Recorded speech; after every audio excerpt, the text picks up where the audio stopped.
గారిని తీవ్రంగా వ్యతిరేకించే స్టాలిన్ వాళ్ళు ఎక్కడ ఉన్నాడు? 3వ ప్లేస్లో ఉన్నాడు. వాళ్ళకు రాజకీయ చరిత్ర ఉంది. చరిత్ర అంతా కూడా భూస్థాపితం చేసేసి వాళ్ళ స్టాలిన్ ప్రభుత్వాన్ని కూలగొట్టి ఇవాళ సనాతన ధర్మాన్ని వ్యతిరేకించిన దానికి ఇవాళ 3 చెల్లించుకున్నాడు వాళ్ళు.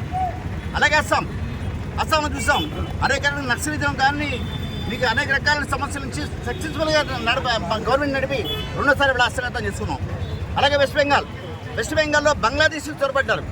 అనేక రకాల చొరబాటుదారులు అనమాట తరిమి కొట్టి ఎవరైతే హిందువులు ఎవరైతే ప్రజాస్వామ్యబద్ధంగా భారతదేశ రాజ్యాంగాన్ని ఎవరైతే గౌరవిస్తారో, అలాగే ప్రజాస్వామ్య విలువలకు ఎవరైతే మీకు ఓటేస్తారో వాళ్ళ విజయంగా వాళ్ళు అభ్యర్థిస్తున్నారు. భవిష్యత్తులో కూడా అలాగే మీరు చూస్తున్న వాళ్ళ ఇవాళ వెస్ట్ బెంగాల్, అస్సాం, పుదుచ్చేరి, రేవతి ఆంధ్ర కావచ్చు.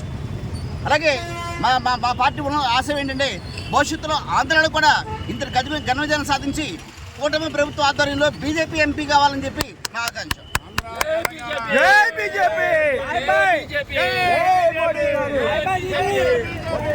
మోడీ గారి